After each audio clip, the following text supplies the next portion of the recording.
Hello Shamanettes and welcome to The Beauty Shaman. So it's almost wedding season. So today we are looking at the best wedding makeup for mature women. What this means is a classic, natural, and beautiful makeup look that's in alignment with the elevated tone of most weddings. If you're attending a wedding that is also a mosh pit rager, this might not be the look for you. One of the great fallacies about special occasion makeup is that it must be more than regular makeup. In fact, you may have seen wedding parties that have their makeup done and then they all come out looking like, streetwalkers. They've got this thick mask on, they look terrible. You think, oh my God, what happened? So I've done hundreds of wedding parties and I'm a really big fan of keeping makeup classic, natural, and beautiful, plus adding a little bit more color so that it looks better in photographs.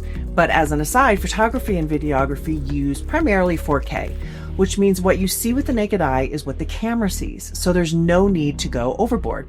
There are, however, specific guidelines that are very helpful in preparing for a special event. Things like how to make your makeup look last all day long, color choices, and how to put those darn false lashes on. Today, I'm working with Maureen to create a very pretty wedding makeup look, and it's gonna be fun. Let's go.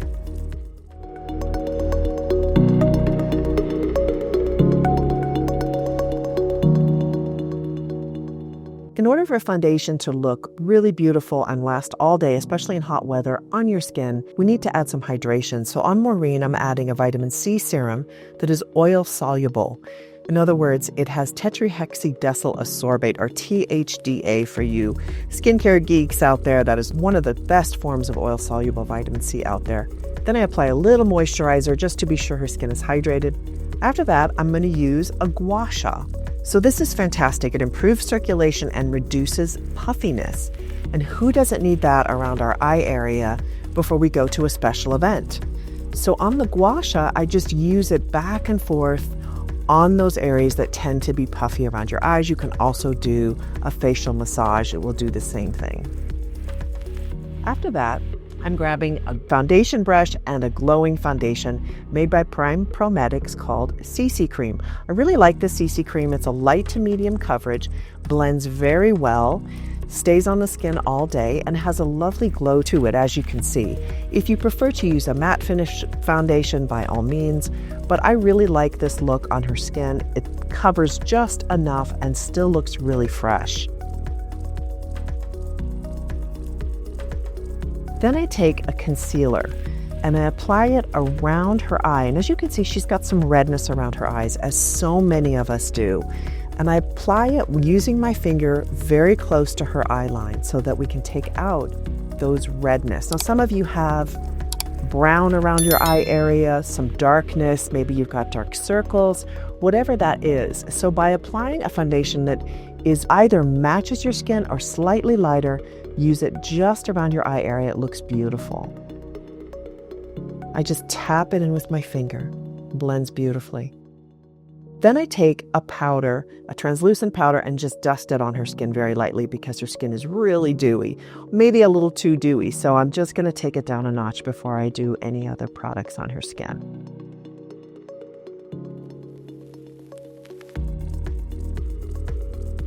Then I grab a brow pencil. So eyebrows are super important. They're the number one thing that frames your face and really makes you look polished. I'm using a blonde color in her eyebrows just to make their shape really stand out, but not too much. You want to look all over very natural with this particular look. I put a little brow gel in it too, just to make the hair stand up.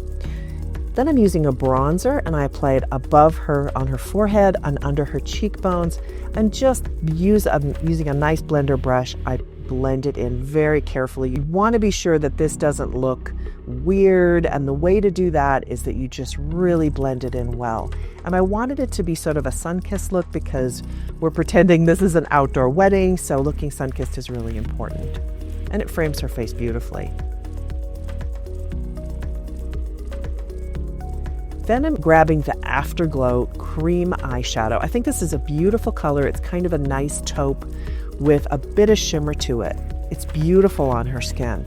So I just use a blender brush and I lightly, as you can see, blend it in, reapplying as I need to, just to be sure it has that lovely soft look to it. I love cream eyeshadows, especially in hot weather, because they are sheer yet they hold up beautifully. So I'm just working it into her eye just so it looks beautiful and frames her eye. Then I grab the MOCHA eyeliner pencil. This is a waterproof pencil, very, very important before we go to a wedding to have a waterproof eye pencil. I use it between her lashes on her upper eye as well as in her upper eye waterline, and then I add a little bit underneath her eye.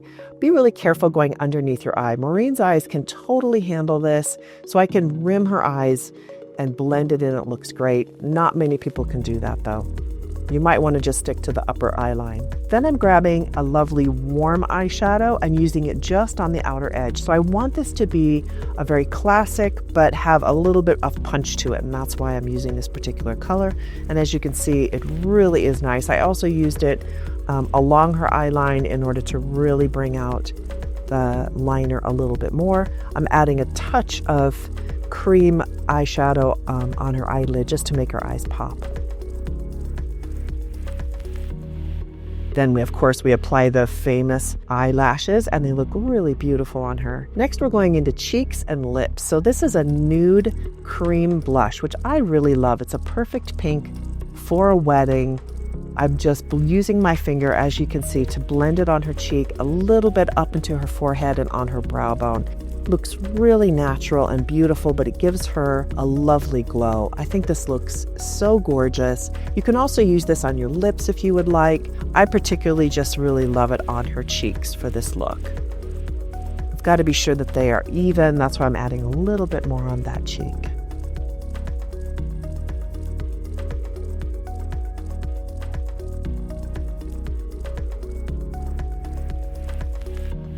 After that, I add a pink lipstick. So this is just a very soft, pretty pink, but it's got a little punch to it because her dress is a navy and it's a very saturated color. So we want to be sure we're using a color that's going to pop against that saturated dress.